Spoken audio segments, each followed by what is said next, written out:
Pode ler.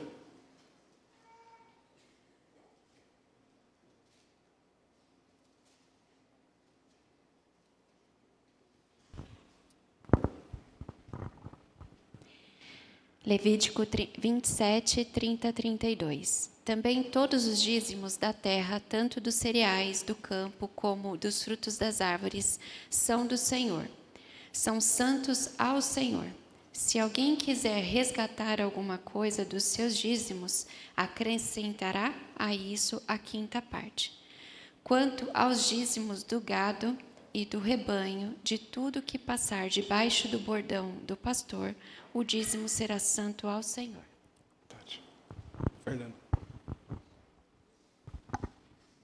Números 18 e 21. Aos filhos de Levi dei todos os dízimos em Israel, por herança pelo seu serviço, que prestam, serviço da tenda da congregação.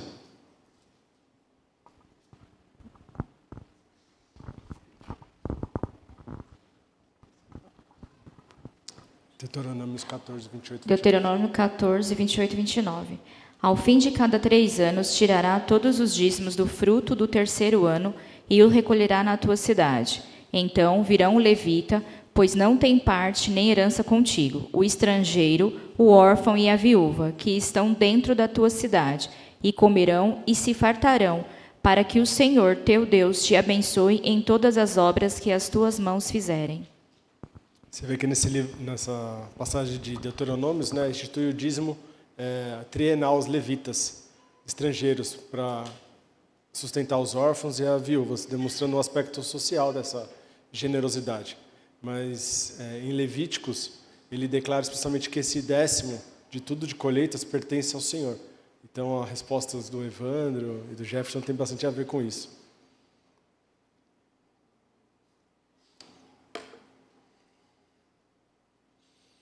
Vou pedir para o Lucas Urbanek ler Gênesis 14, 20.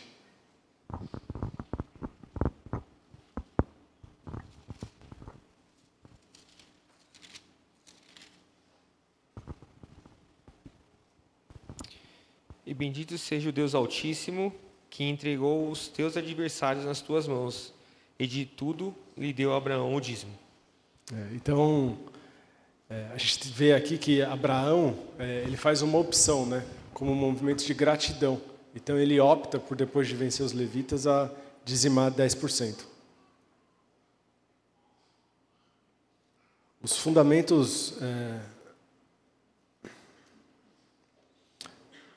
para o dízimo no Antigo Testamento é para que há o reconhecimento da soberania de Deus, ou seja, aceitar que tudo pertence a Deus, ou seja, o dinheiro que nós temos não veio dos nossos esforços, mas sim é uma dádiva de Deus.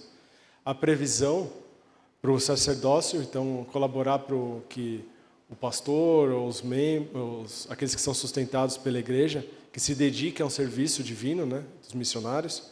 A provisão ao povo, cuidar das necessidades da comunidade. Então aqui, quem está bastante tempo na igreja, viu quantas vezes prestamos socorros, assim.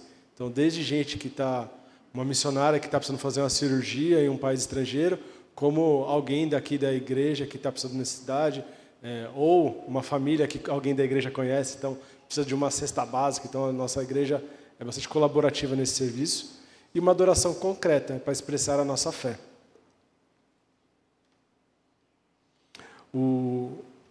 Eu peço agora para a Gisele, do David, ler Malaquias de 3, de 8 a 12.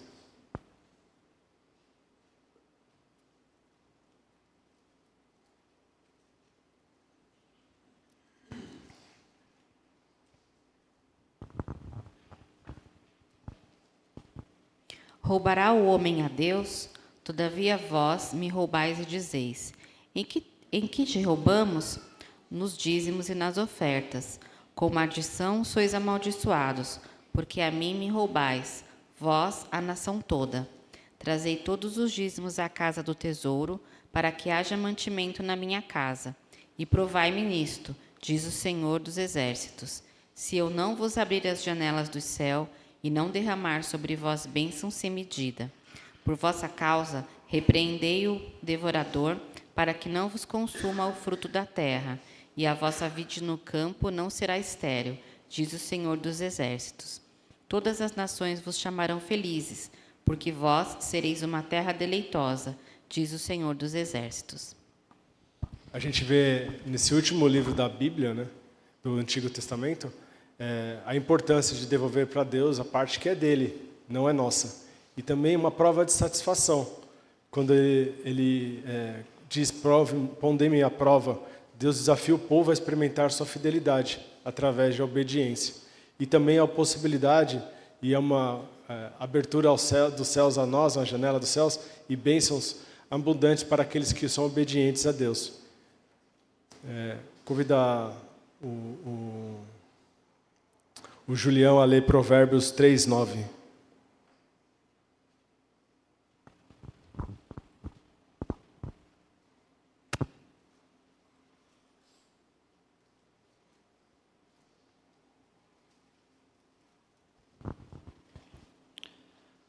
Honra ao Senhor com teus bens e com as primícias de todos os teus rendimentos. O dízimo é uma honra tangível a Deus. Então, que a gente faça isso com alegria, não com sofrimento. No Catecismo de Westminster, fala sobre a questão do 8º mandamento, que é não roubarás, né? Como verdade, fidelidade e justiça entre o homem. Então, a pergunta 141 interpreta como não furtarás quando a gente recebe de Deus e sabe que tem a obrigação de devolver a Deus e suprime isso. Então, é um pecado. Vou convidar o Paulo Zuccarelli a ler para nós Êxodo 20:15.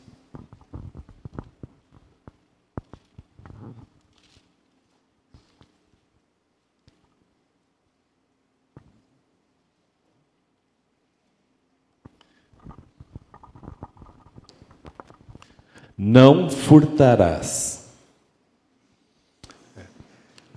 Com essa voz de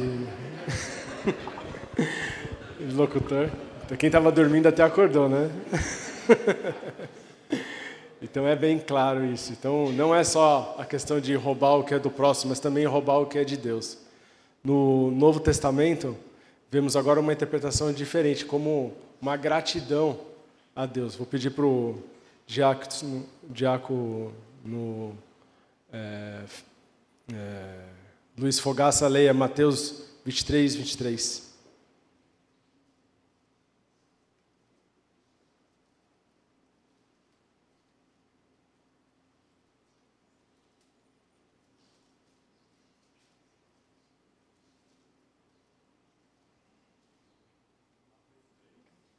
Vinte e três.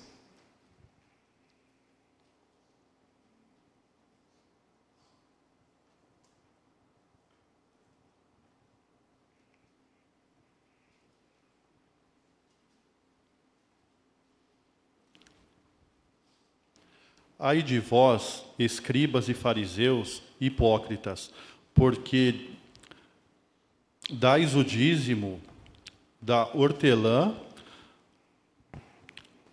Ai, eu não estou enxergando. É que eu não estou enxergando. Aonde que está aqui? 23. Você pode ler para mim?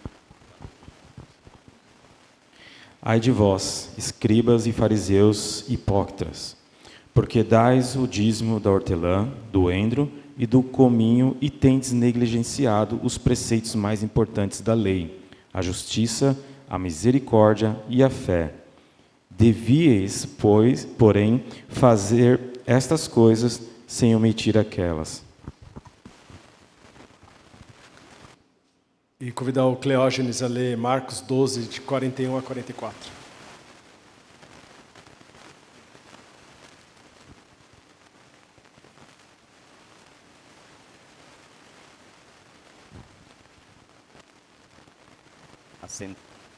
Assentado diante do gasofilácio, observava Jesus como o povo lançava ali o dinheiro. Ora, muitos ricos depositavam grandes quantias. Vindo, porém, uma viúva pobre, depositou 2 pequenas moedas correspondentes a um quadrante.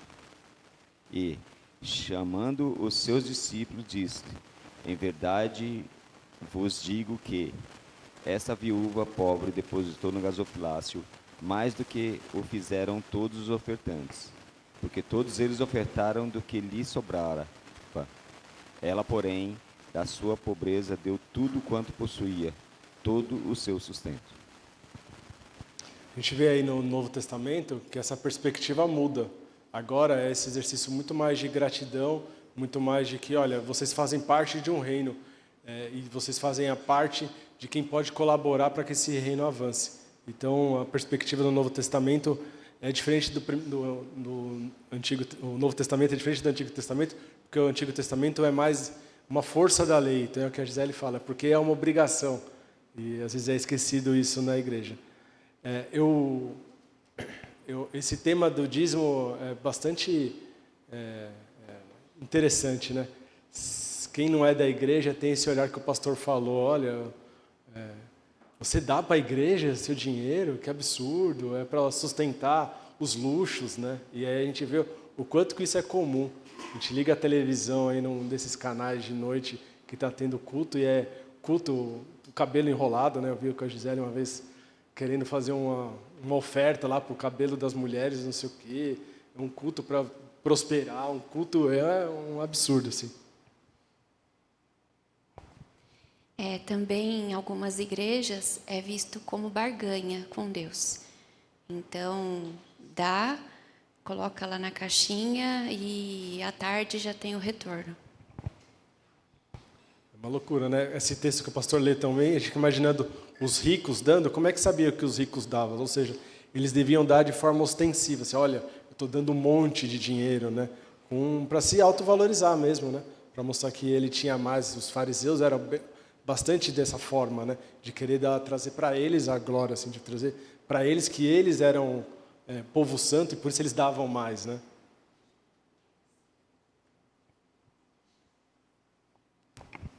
Antes da gente iniciar na igreja presbiteriana, e a gente passou por algumas outras igrejas, e assim, eu sempre via minha avó, na época era o envelopinho, e ela colocava o dízimo e entregava assim na igreja quando nós íamos, né? E aí eu entendia que ela dava o dízimo que era para ela comprar um pedaço do céu. Então, assim, nós era obrigado a dar o dízimo, porque se a gente desse o dízimo, a gente tinha acesso aos céus, né? E depois a gente, no decorrer da caminhada, né, nós fomos entendendo que o dinheiro que nós temos não é nosso. Nós não temos nada, absolutamente nada. É Deus que nos dá tudo. A gente só está devolvendo para Ele uma parte para que seja, né, que nem a gente vê aqui na igreja, a estrutura, a escola dominical, material. Então, quando a gente é de fora, né, a gente não entende, até mesmo a gente tem parente da nossa família que fala, vocês não ajudam um necessitado dentro da família, mas dá o dízimo. Né? Então, assim, que ele achava que a gente não tinha que dar o dízimo, tinha que ajudar um parente que precisa do que ao invés do dízimo. Só que não entende que, assim, quando a gente começa a entender que nada que nós temos é nosso, a nossa casa não é nossa, o nosso carro não é nosso, tudo foi Deus que deu. Então, a gente devolve uma pequena parte só ainda, se a gente considerar, é muito pouco. E a gente vê, na igreja presbiteriana, mais ainda, de que forma que é utilizado. A gente consegue, né, uma prestação de conta, ou que alguém tiver dúvida, tem tudo claro, né? A gente que acompanha a educação cristã, a gente vê o quanto de material, o quanto é gasto em material, instrumentos musicais. Então, assim, nisso é um dos aspectos que eu acho bem importante da igreja presbiteriana, que nós não vemos em outras igrejas, e não é falado também, a gente não vê, né? A gente tem uma moça que fala que na igreja dela eles pedem o dinheiro da semana, a moedinha da semana, então tem que levar a moedinha da semana para ela alcançar uma bênção, né? E nós não, nós doamos a nossa parte porque nós já fomos alcançados pela bênção do Senhor. O que até te falou, esse da troca, né? É bem comum em algumas igrejas, né? Infelizmente. Eu queria tirar uma dúvida, que uma vez eu fui numa igreja, e isso ficou na minha cabeça por um tempo, eu não entendi. Durante a apresentação das crianças, porque lá eles não batizam, né? Eles apresentam, eles começaram a pedir ofertas para a família da criança durante essa apresentação. como se fosse uma forma de agradecimento a Deus pela vida da criança. E eu não entendi o quanto isso é bíblico, né? E o que isso tem a ver relacionado à igreja, enfim, eu queria tirar essa dúvida. Eu não entendi. A criança estava fazendo uma apresentação e... Não, durante a apresentação da criança. A apresentação da criança. Isso, a família foi lá, eles levam a família toda lá para frente.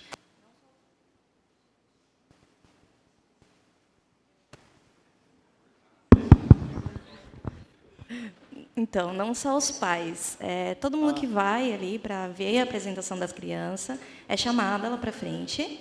E aí fica toda aquela multidão lá na frente. E aí, durante a apresentação, eles pedem uma oferta, entendeu? Eles pedem para a família ofertar. E aí vai os pais, colocam dinheiro, a família, enfim. Isso não é bíblico, eu né? não entendi. Entendeu? Além de ser constrangedor, né? Imagina, ninguém dá dinheiro, a família está aqui. Exato, e aí eu queria entender o quanto isso é bíblico. Eu não entendi perigoso mesmo. Assim. até, Primeira né? vez que eu vi e última, nunca mais vi em lugar nenhum. Na Bíblia, o que a igreja presbiteriana entende? Assim? Que a gente arrecada esse dinheiro e, através dos projetos que a gente vai recebendo, então, tanto de missionário, vamos falar que alguém da UCP quer fazer 2027, quer fazer um projeto. Então, apresenta isso para o conselho e fala, olha, eu vou precisar de uma verba de mais R$1.000. O pessoal da UPH quer fazer um churrasco para arrecadar alguma coisa. E aí traz um projeto para a igreja, o conselho vota isso e provisiona para o ano que vem. Então a gente faz esse projeto para isso. Ou então quando a gente estoura o orçamento. Então, por exemplo, quando eu entrei na igreja, a verba que a gente tinha para os diáconos era R$500.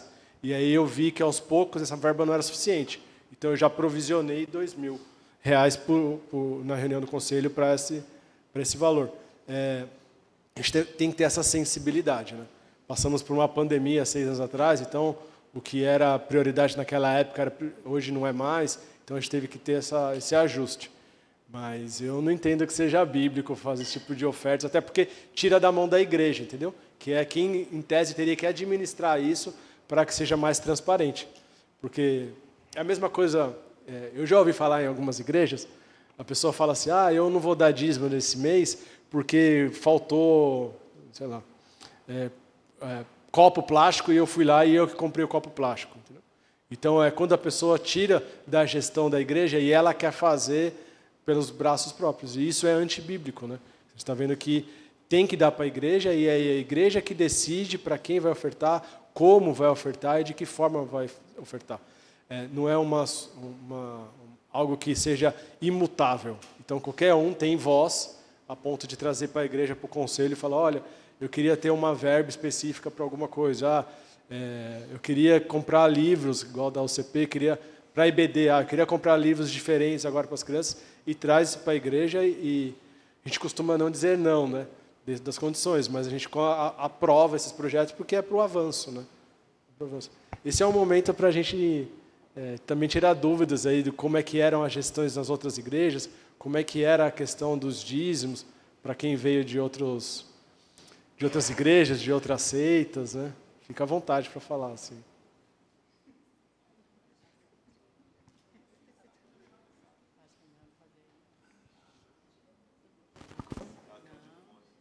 Ela não quer falar, ó. É ruim, ninguém vai ouvir.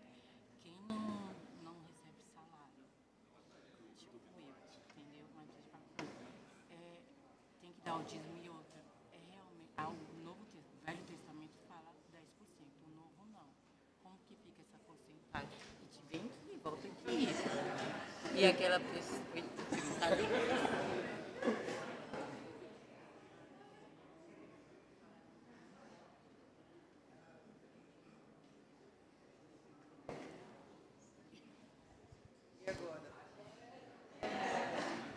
São 17 perguntas, tá? A pergunta, para quem não tem salário, então se tem que dizimar. A palavra de Deus fala a respeito daquele que tem, no Antigo Testamento fala das colheitas e tudo mais. Então, eu não tenho salário, eu não tenho como dizimar. mas eu não vendo bolsa de crochê, eu não vendo pão de queijo, então do que fizer tem que dar 10%. É 10%? É 10%, tá? Do dízimo. Esqueci algo.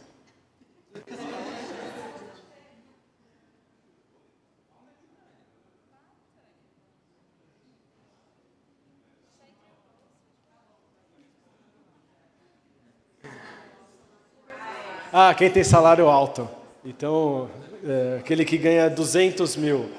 É bênção, né? Essa é a ideia, assim, porque não é nosso, né? O dízimo não é um dinheiro nosso. Se você ganha 200 mil, não é por causa dos seus braços, ou do seu MBA, ou da sua pós-graduação. É porque Deus permitiu que assim fosse, né? Tem uma irmãzinha, né, na igreja que ela falava, né, que ela não trabalhava, mas ela tinha prazer em separar, né, da casa dela. Às vezes o marido dava, ou alguma coisa, um filho, ela separava um pouquinho e dava o dízimo dela, porque ela sentia prazer, né, mesmo não trabalhando fora, porque ela trabalhava em casa. E também falar com você, para a igreja, que uma pessoa não dá o dízimo porque não aceita. E olha que é uma pessoa estudada. E ele não aceita dar o dízimo, mas ele aceita ajudar a igreja em tudo que precisar. Precisa comprar os ventiladores, ele vai e ajuda. Precisa, entendeu? Mas o dízimo em si, ele não dá. E assim, para mim, por que essa dificuldade, né? Dá o dízimo e ajuda no que ele puder. Mas por que não dá o dízimo, se é bíblico? Então, é difícil, né, a pessoa aceitar. Eu acho que a gente vem de uma cultura que as igrejas não têm crédito, né? Moral. E aí fica achando que vou dar para a igreja e vai ter algum tipo de desvio, ou é para ostentar. Quando a gente tem um pastor que usa chapéu e anda de avião para lá e para cá, todo mundo fica na dúvida, né? Se o dízimo é feito para isso. Né? Se vocês derem risada é porque a piada é do Jorge aqui, ó. Mas a gente já paga 27% de imposto, né? Então dá 10% de dízimo, não dá nada, né? Irmãos, eu vou confessar 2 pecados. E cada dia, né, cada ensino da palavra, a gente aprende. Antes, quando vinha o bruto lá na minha folha, eu só dava o dízimo do líquido. É errado, não é? Eu aprendi depois que você tem que dar do seu bruto. É o que você ganhou, ali é que você tira. Eu fiz muito tempo errado, mas era falta de conhecimento, nunca deixei de dar o dízimo, mas não do bruto, e sim do líquido, que é errado. Depois, outro pecado. Claro que foi consertado este pecado. Quando eu dava o total do dízimo, ali eu já tirava da oferta. É errado. Você tem que dar o seu dízimo completo e você ofertar quando o seu coração se dispor, não do seu dízimo. Eu fiz por muito tempo errado, pedi perdão a Deus e hoje o quê? Eu faço corretamente, mas isso é o aprendizado na palavra de Deus. O que era mesmo? Então, conforme a irmã estava falando aqui, né, que a pessoa lá queria cooperar com ventilador, né, isso seria mais oferta, né, na minha visão, assim, o dízimo é uma coisa, a pessoa quer ofertar uma ajuda, seria... A igreja, ele dá um campo de ofertas e ele pode ser direcionado, tá? Então, pode ser, por exemplo, uma oferta agora do ventilador, aproveitando o ensejo da... Sim, mas a gente mantém algumas padrões. Então, a gente tem uma oferta pura. Então, essa oferta ela não é dizimada para o Supremo Conselho nem para o presbitério. E oferta para a diaconia também. A gente tem contribuições aqui para a diaconia. Então, a verba, além dos 2.000, vai ter mais do que esse valor. E o DAN, que também é como se fosse uma oferta, e a gente esse dinheiro é para o campo missionário. O que a gente recebe aqui no DAN não é suficiente para sustentar os missionários. Então a igreja aporta para isso também, tá? Infelizmente. E é isso, a gente faz essa diferença. Se tiver algum projeto, alguma coisa diferente, alguma oferta específica, a gente também pode fazer, tá? Mas no campo lá do contábil a gente só tem esses 3. Quer perguntar?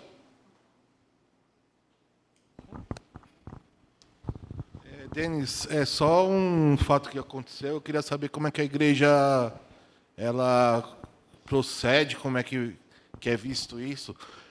Se um membro, por acaso, ele é premiado, por exemplo, ele vai lá no supermercado, o supermercado está fazendo uma promoção, ele é premiado lá com o carro, e ele ganha esse carro o valor em dinheiro. Como é que o cristão deve proceder e como é que a igreja vê isso?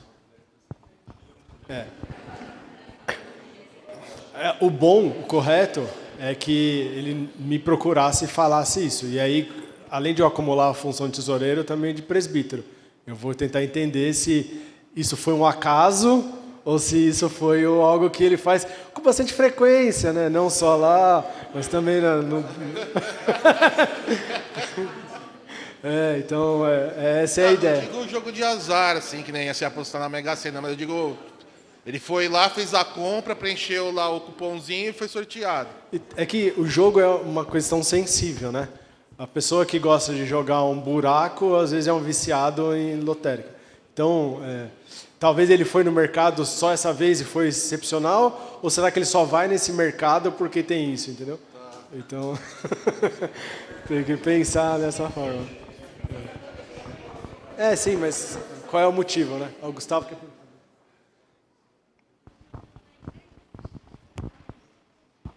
Eu não sei se já fizeram essa pergunta ou não, mas se já fizeram, eu vou repetir. Por exemplo, algumas empresas elas pagam vale-benefício. Alguns vale-benefício é ou não descontado na folha de pagamento. Para mim, benefício tem que ser devolvido também. Só que ele vem em outro cartão, ou vem em outra forma. Como dizimar uma coisa que está em outro, que está em benefício, que sei lá, vale combustível, vale refeição, vale alimentação, vale alguma coisa. Uma empresa que paga dessa forma, né? Como é que faz para dizimar um benefício desse? Eu entendo, a minha opinião, tá? Tem coisas que não é tão taxativo assim. Quando você recebe, por exemplo, vale transporte, você não vai dizimar do vale transporte porque é a utilidade do seu trabalho. Quando você recebe vale refeição, não vai dizimar essa parte porque é para o seu trabalho. Você vai dizimar a sua receita. Então, a senhora falou, eu recebo faço o dízimo do bruto. Vamos considerar o que é esse bruto, entendeu? Então, por exemplo, o imposto que a senhora quer descontado da senhora, a senhora não tem gestão sobre isso. Então, esse valor tem que ser deduzido do dízimo. Você recebe 10 mil e 1.000 é de imposto, você vai pagar 9 mil. Mas eu tenho um outro benefício qualquer, sei lá, premiação, alguma coisa. Vai somar 9 mil mais essa premiação e é 10% disso.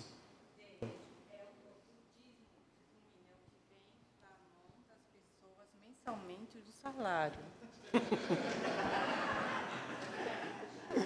É que hoje mudou essa questão de salário, né? Então você tem pejotização, você tem vários outros padrões.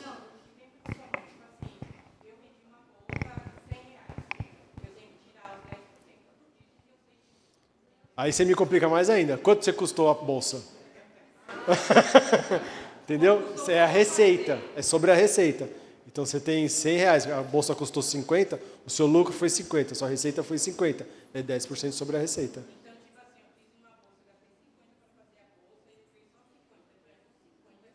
Isso.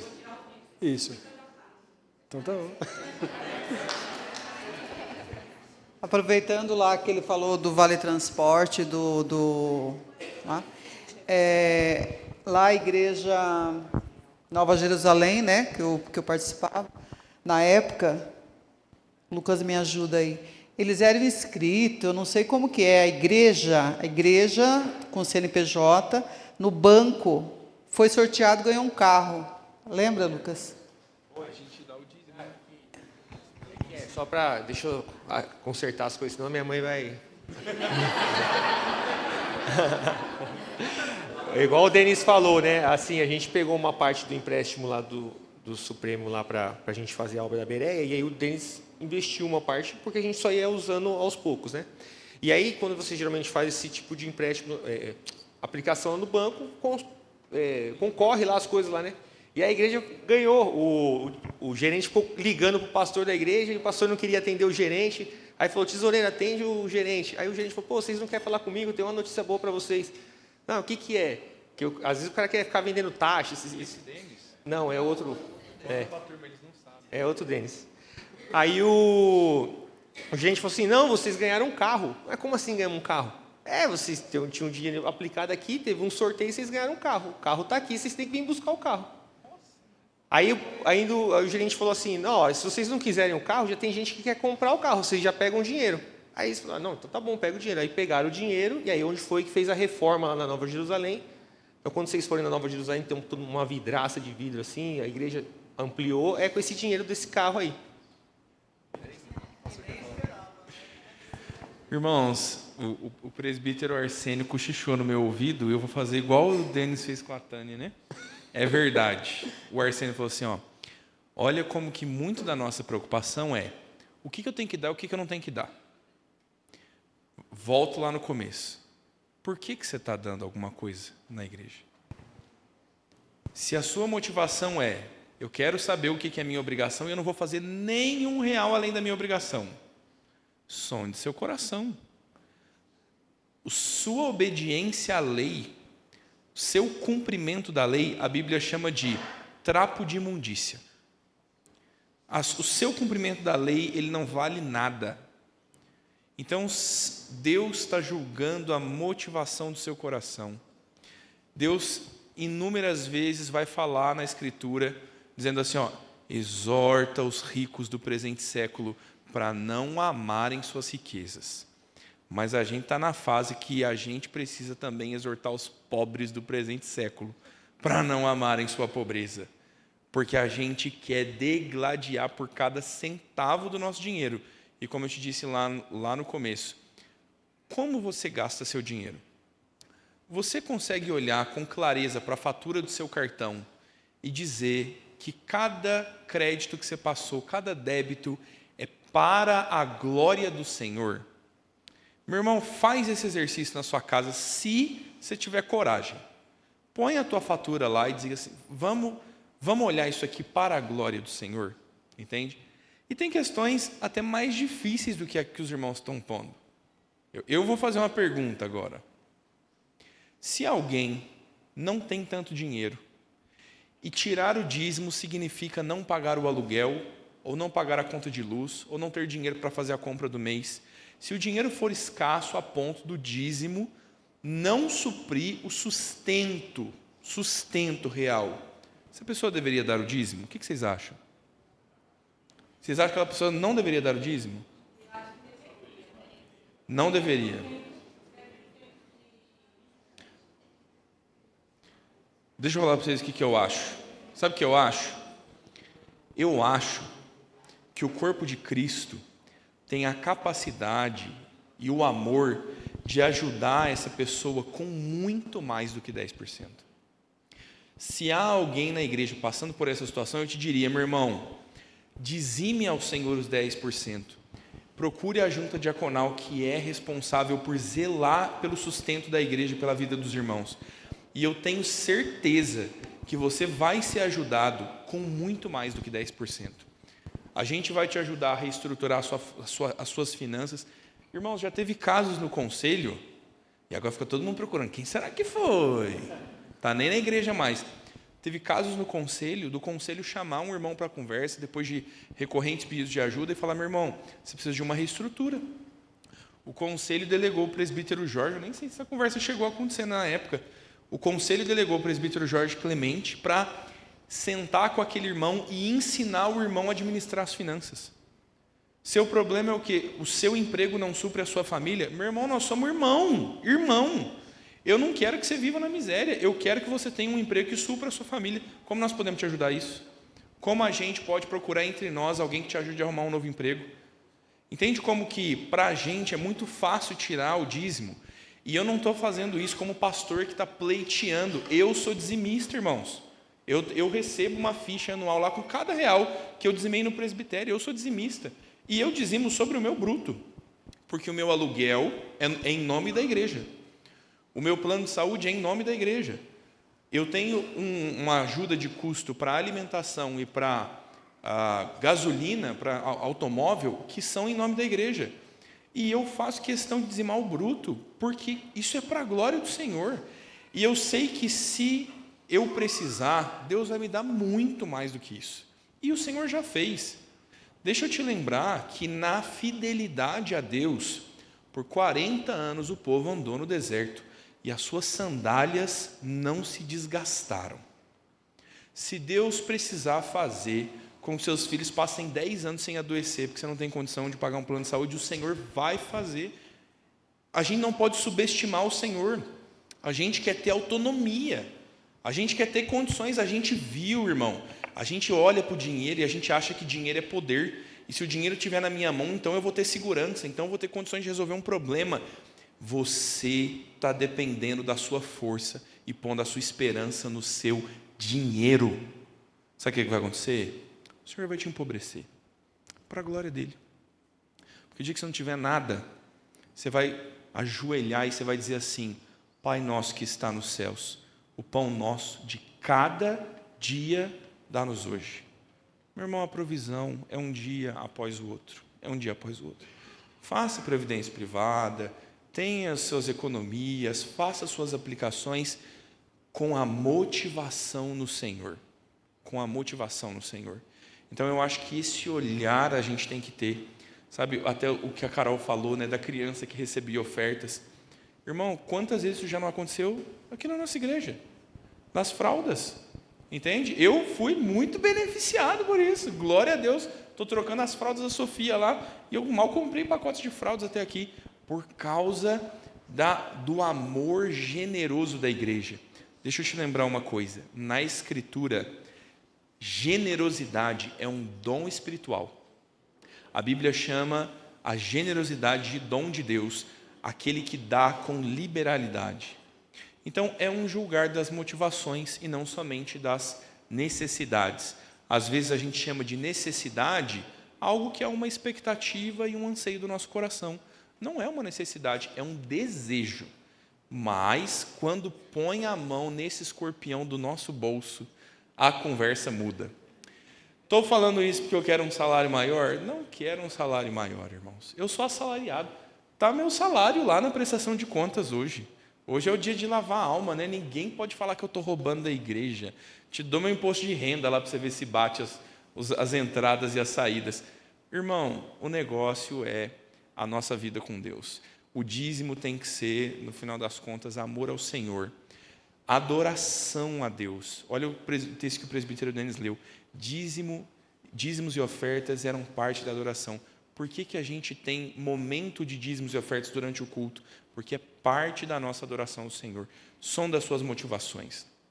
Às vezes você não consegue, e eu não sou teologia da prosperidade, não vai me ler errado não. Você não consegue encaminhar a sua vida financeira porque você põe o amor no dinheiro. Por que Deus vai te dar mais dinheiro?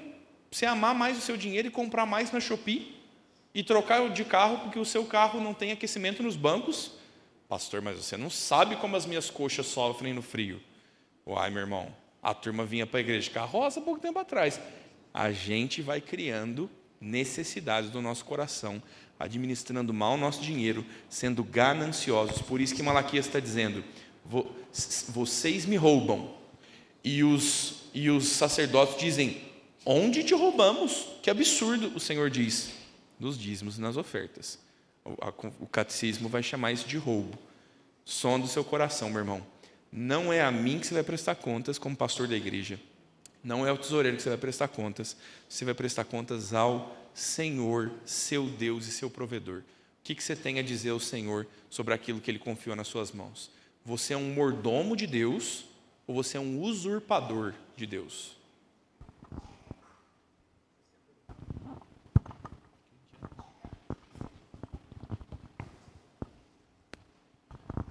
Só fazendo um adendo ao que o pastor Lucas falou, com relação... Quando se discute dízimo na igreja, a gente sempre pega pelo aspecto material e esquece o lado espiritual. Em Malaquias, é muito interessante que fala justamente esse texto que ele acabou de dizer, que onde você rouba? Nos dízimos e nas ofertas. Mas também tem uma outra parte onde diz o seguinte, que Deus está dizendo, dizendo que está roubando, e muitas vezes os nossos irmãos dizem o seguinte, eu não vou ajudar o próximo porque eu preciso entregar o dízimo. E é justamente aí que está. Eu vejo o dízimo não como um aspecto... Ela é uma lei, assim como não matarás, não darás falso testemunho.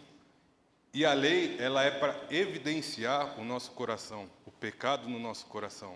E não o aspecto material, porque senão a gente se torna fariseu. A gente se torna simplesmente cumpridor de leis.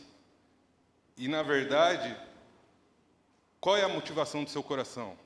A motivação do seu coração é cumprir com os 10% ou cumprir com a vontade de Cristo? Esse seria só o adendo que eu gostaria de fazer para o que o pastor Lucas disse. Não, maravilha. É o que é o próximo slide aí, a generosidade apostólica. Alguém mais quer perguntar? Não, rapidinho. É só para reforçar o que eu disse. É porque, assim, acho que muita gente ficou confusa. Na verdade, não foi uma oferta para a criança, pastor. Isso. Os pais ofertavam como forma de agradecimento pela criança para a igreja. É isso que eu fiquei confusa, entendeu? Por isso que eu não entendi. Não Todos nós estamos confusos. Exato.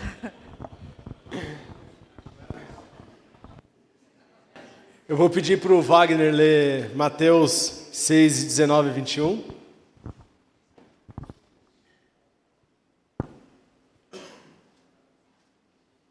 Depois, Samuel, por favor, 1 Coríntios 9, de 1 a 14. Mateus 6. Mateus 6, de 19 a 21. Não acumuleis para vós outros tesouros sobre a terra, onde a traça e a ferrugem corroem, e onde os ladrões escavam e roubam. Mas juntai para vós outros tesouros no céu, onde a traça nem a ferrugem corrói, e onde ladrões não escavam nem roubam. Porque onde está o seu tesouro, aí estará também o seu coração. O dízimo é um investimento ao reino eterno, né? Bom, é 1 Coríntios ou 2 Coríntios? 1 Coríntios 9, de 1 a 14. Não sou eu porventura livre? Não sou apóstolo? Não vi Jesus, nosso Senhor? Acaso não sois fruto do meu trabalho no Senhor? Se não sou apóstolo para outrem, certamente o sou para vós outros, porque vós sois o selo do meu apostolado no Senhor. A minha defesa perante os que me interpelam é esta: não temos nós o direito de comer e beber? E também o de fazer-nos acompanhar de uma mulher irmã, como fazem os demais apóstolos e os irmãos do Senhor e Cefas? Ou somente eu e Barnabé não temos direito de deixar de trabalhar? Quem jamais vai à guerra à sua própria custa?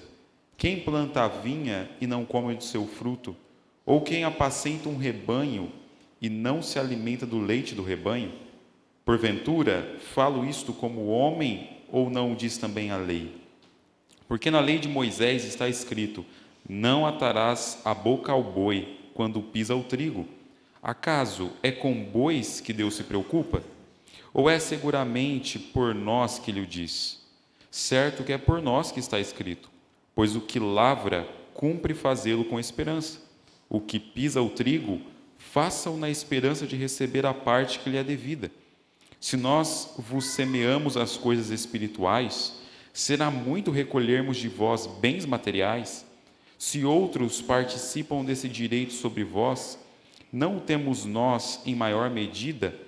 Entretanto, não usamos desse direito. Antes, suportamos tudo, para não criarmos qualquer obstáculo ao Evangelho de Cristo. Não sabeis vós que os que prestam serviços sagrados do próprio templo se alimentam, e quem serve ao altar, do altar tira o teu sustento?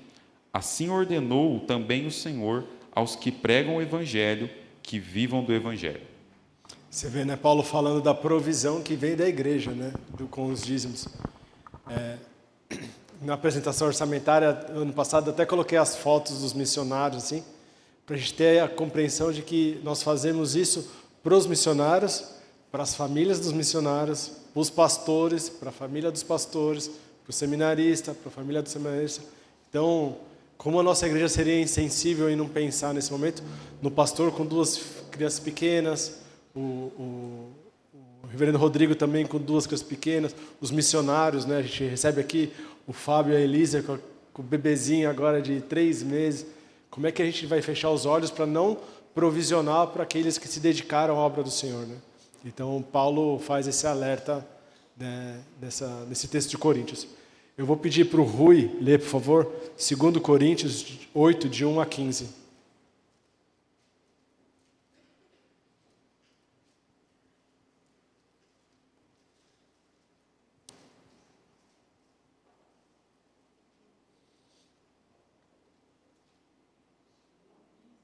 Isso, 8, de 1 a 15.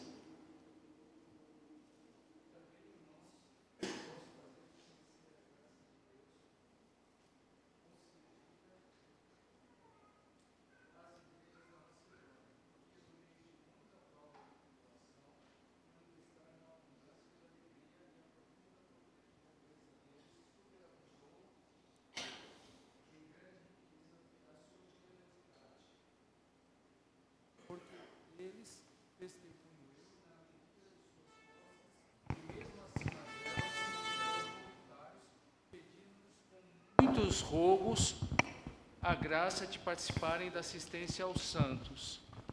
E não somente fizeram como nós esperávamos, mas também deram-se a si mesmos, primeiro ao Senhor, depois a nós, pela vontade de Deus, o que nos levou a recomendar a Tito que, como começou, assim também complete esta graça entre vós. Como, porém, em tudo manifestais superabundância, tanto na fé e na palavra como no saber, e em todo cuidado e em nosso amor para convosco, assim também abundeis nesta graça. Não vos falo na forma de mandamento, mas para provar pela diligência de outros a sinceridade do vosso amor. Pois conheceis a graça de nosso Senhor Jesus Cristo, que sendo rico, se fez pobre por amor de vós, para que pela sua pobreza vos tornasseis ricos.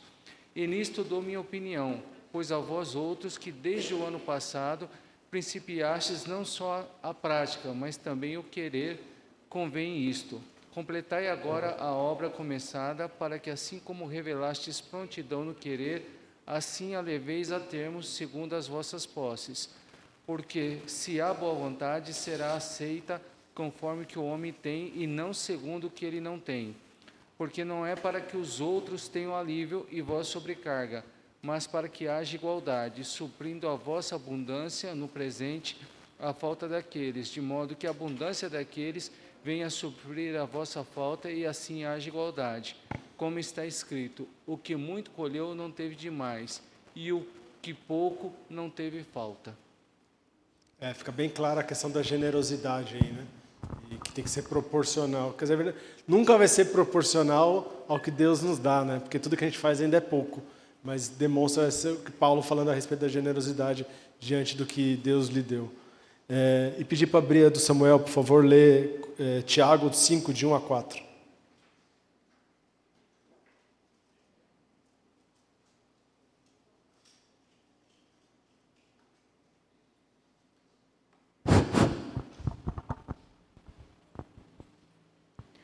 Atendei agora, ricos, chorai lamentando por causa das vossas desventuras que vos sobrevirão.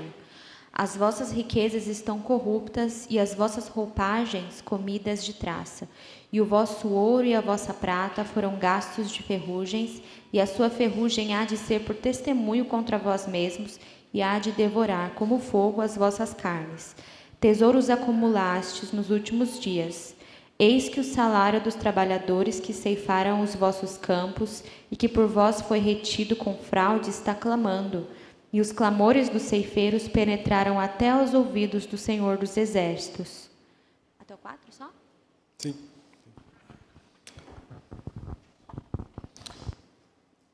Aí, essa passagem adverte os riscos de acumular as riquezas, né? Então, aqui a gente traz uma visão, o pastor já falou aqui sobre a questão da mordomia cristã, que nada mais é do que confiar na soberania de Deus, porque tudo pertence a Ele, a nossa responsabilidade em gerenciar isso com sabedorias, né? Uma gratidão espontânea, real, assim, do coração, e a prestação de contas, que é o que nós fizemos hoje, né?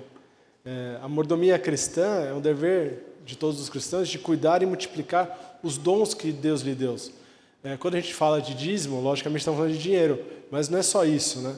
Referente aos nossos talentos, aos nossos recursos físicos, emocionais e tudo isso. Então a mordomia cristã serve para isso também.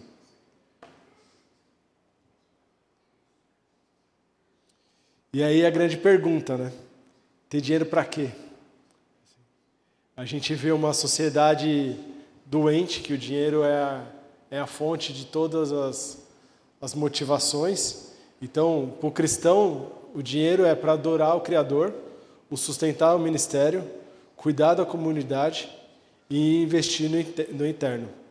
Essa perspectiva incentiva uma visão holística de mordomia, onde o dízimo é visto como uma parte do gerenciamento geral e fiel dos recursos que Deus confiou. A ênfase está na responsabilidade de usar os recursos de maneira que glorifique a Deus e auxilie o próximo. Uma visão de generosidade.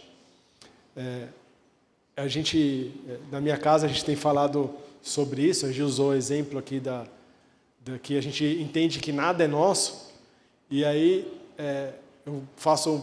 quero propor um exercício com vocês, assim, que é: o sofá da sua casa é só seu? O carro que você tem é só para o seu uso? É só para as suas viagens? A sua capacidade de dar aula é só para dar aula na escola, ou é só para aqueles que é a sua família? Isso é para servir a Deus, entendeu?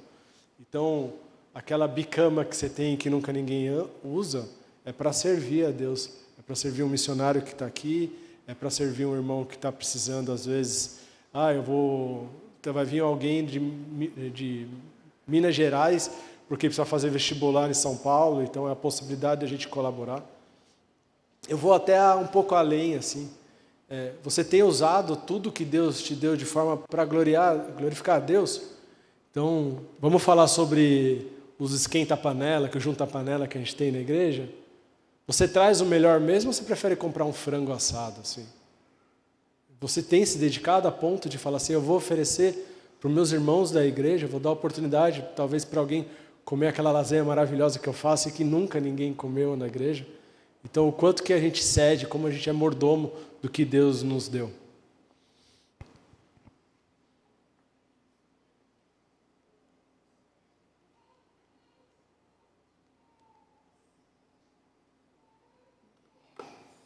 Então, a questão da mordomia cristã é uma aplicação na prática, né?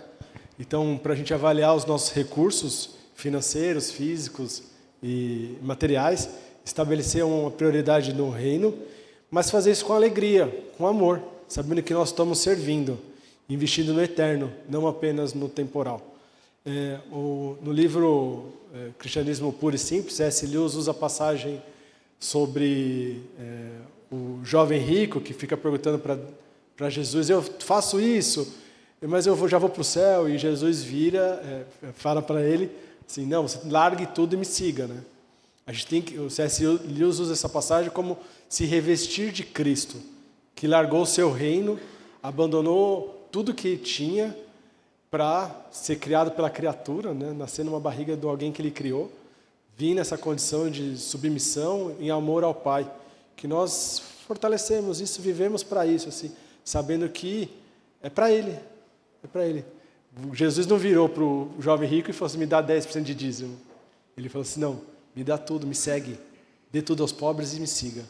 Então, que seja esse nosso trabalho. Expandir um pouco a mais o assunto do dízimo, mas porque a gente tem esse olhar do que o pastor falou, de que não é só uma questão de dinheiro, é uma questão de gratidão e de entender que faz parte de pertencer ao corpo de Deus e que sim, se a gente não fizer a nossa parte, vai faltar para os filhos daqueles que dedicaram a vida para o reino de Deus. Tá bom? Alguma dúvida? Oi. Ô, gente, na outra igreja que eu vim da outra igreja, você já sabe que eu vim da Pentecostal. Depois que eu saí de lá, teve uma conhecida minha que ela jogou no Hipercap, adivinha? Ela ganhou, gente, 400 mil. Aí eu perguntei para ela, você deu 10%? Ela ficou meio aqui assim pensando. Falei assim, você deu ou não deu? Ela falou assim, deu. Eu também tenho uma pergunta. Ela recebeu esses 400 mil e deu 10% que ela falou que deu. E depois, ela não gastou tudo de uma vez, né? Ela tem que continuar dando 10%? Não, calma aí. Mesmo que seja só da parte, porque tem juros. Tipo assim, corre juros no banco que a gente sabe. Dos juros, ela tem que dar 10%, então, né? Mas o que ela já deu não precisa, né? Tânia, de toda a receita. Pensa assim, fica mais fácil, entendeu? Se você investiu, sobrou os 360 mil, se ela investiu lá num fundo, um DI, que dá 10%, ela ganhou 36 mil, ela tem que dar 10% desses 36 mil. Tá? Então, mas eu quero forçar essa situação de novo. A questão não é só uma taxatividade. Tá? Ninguém vai chegar no céu e vai estar lá, deixa eu abrir sua planilha e falar assim, olha, você não contribuiu aquele mês que você... Não é isso. É tudo que a gente faz é muito pouco. Muito, muito pouco. A gente entrega pouco do nosso tempo, pouco dos nossos dons e pouco do nosso dinheiro. Então, reforço a todos aí a repensar a vida, a repensar como está gerenciando tudo isso. Tá bom?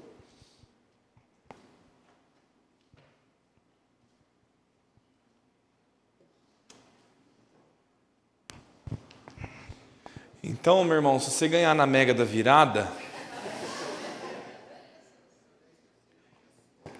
não fala que foi da Mega da Virada. Nós não vamos receber esse dinheiro. Pastor, você negaria, meu irmão, os presbíteros que se matem. Eu negaria, tranquilo. Porque se o Senhor quiser que a igreja tenha este ou aquele recurso, o Senhor vai fazer, a gente não precisa de meios escusos para isso, né? Irmãos, assunto bom, difícil e extenso, né? Muitas nuances aí, com certeza ainda muitas dúvidas podem e surgiriam a partir daí. Se você ainda tem alguma questão, se surgir, encorajo você a discutir o assunto, procurar o Denis em particular, tirar outras dúvidas, me procurar, conversar sobre isso. Como nós falamos, assunto que há muito tempo nós não falamos na igreja porque, por razões óbvias, né? A gente considera que isso é ponto passivo, né?